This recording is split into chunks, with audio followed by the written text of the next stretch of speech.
The woman lying in the hospital bed was supposed to be a memory, a ghost buried under 6 months of silence and sterile white sheets. While Sarah lay in a deep, dark coma, her body broken by a shattered engine and twisted metal, her parents were busy erasing her existence as if she were nothing more than a stain on a rug. They didn't hold her hand or pray for a miracle. Instead, they moved with a terrifying, cold speed to dismantle her life, treating her tragedy like an unexpected payday. The betrayal began before Sarah even opened her eyes, proving that the most dangerous predators aren't found on the street, but in the family photos sitting on the mantelpiece.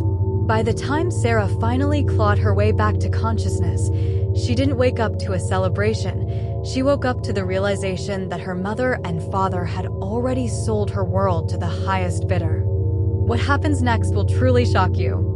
Get ready, because this story is packed with secrets and betrayals you won't see coming.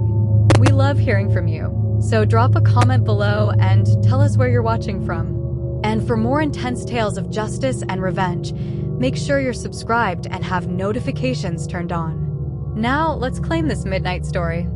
The awakening was not a moment of joy, but a plunge into a nightmare.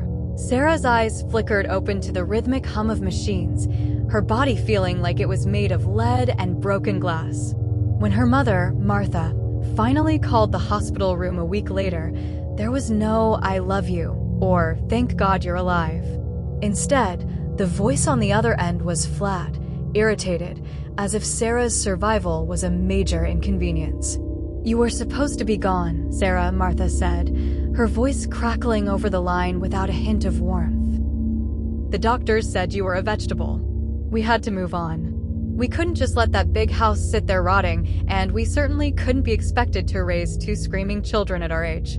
We sold the house to help your sister, Chloe, with her new business venture. She's always been the one with real potential anyway. As for the kids, they're in the state system now. It's for the best. They'll have a fresh start, and we don't have to deal with the burden of your messy life anymore. Don't call us again. We've already changed the locks on our own doors." The line went dead, leaving Sarah screaming in a silent room, her heart breaking in a way that no surgery could ever fix. The cruelty was a calculated continuation of a lifetime of neglect. Since they were children, Martha and her husband, Leo, had treated Sarah like a second-class citizen while showering Chloe with everything. When Sarah's husband died in a tragic accident years ago, her parents didn't offer a place to stay or a shoulder to cry on. They told her she was too dramatic and that she needed to work harder so she wouldn't be a financial embarrassment to the family. Sarah had worked 3 jobs, scrubbing floors and waitressing until her hands bled, just to buy a home and create a sanctuary for her 2 children, Leo and Mia. She had built a fortress of love out of nothing, only for her parents to sell it the moment she couldn't defend it. They hadn't even checked if she was actually dead. They had simply seen an opportunity to fund Chloe's spoiled lifestyle and took it, dumping Sarah's children into a cold, state-run orphanage like they were bags of unwanted clothes. The fire that ignited in Sarah's soul became her fuel for a recovery that baffled every doctor in the building.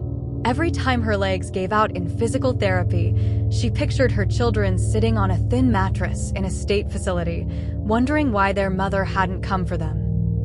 Every time she felt like giving up, she pictured her sister, Chloe, laughing in the house Sarah had paid for with her own sweat and tears. Through sheer, agonizing will, Sarah learned to walk again. She learned to speak with a voice that was no longer a whisper, but a weapon. While her body healed, her mind worked like a trap. She contacted a high-powered lawyer and discovered the one thing her parents had overlooked in their greed: the house was never legally Sarah's to lose. It was held in an ironclad trust established by her late husband, naming her and the children as the sole beneficiaries. To sell it, her parents had forged her signature on a dozen federal documents, committing a string of felonies that would carry decades of prison time. The day of the confrontation was a gray, stormy afternoon that matched the cold fury in Sarah's heart. She pulled up to her childhood home, where her parents were currently hiding, not in an ambulance, but in a black car driven by her legal team. When she stepped out, she wasn't the broken, sickly woman they expected. She was a storm incarnate. She walked up to the front door and pounded on it until Leo opened it. His face turned a sickly shade of gray, his jaw dropping as if he were seeing a demon rise from the grave. "Sarah? You're supposed to be in a facility," he stammered, his hands shaking. Martha appeared behind him, her eyes narrowing with instant spite. "What are you doing here? We told you we're done with you. You're trespassing on our peace." Sarah didn't raise her voice. She didn't have to.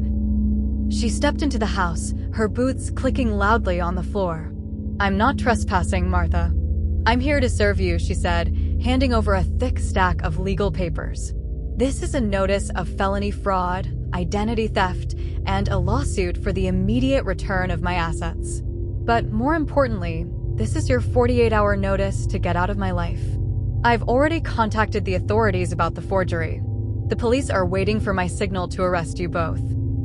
You stole my home to give Chloe a career she didn't earn, and you threw my children to the wolves. Did you really think I wouldn't come back for them? Did you really think I was that easy to kill?" Martha tried to scream, to call Sarah ungrateful, but the look in Sarah's eyes, a look of pure, frozen steel, silenced her instantly.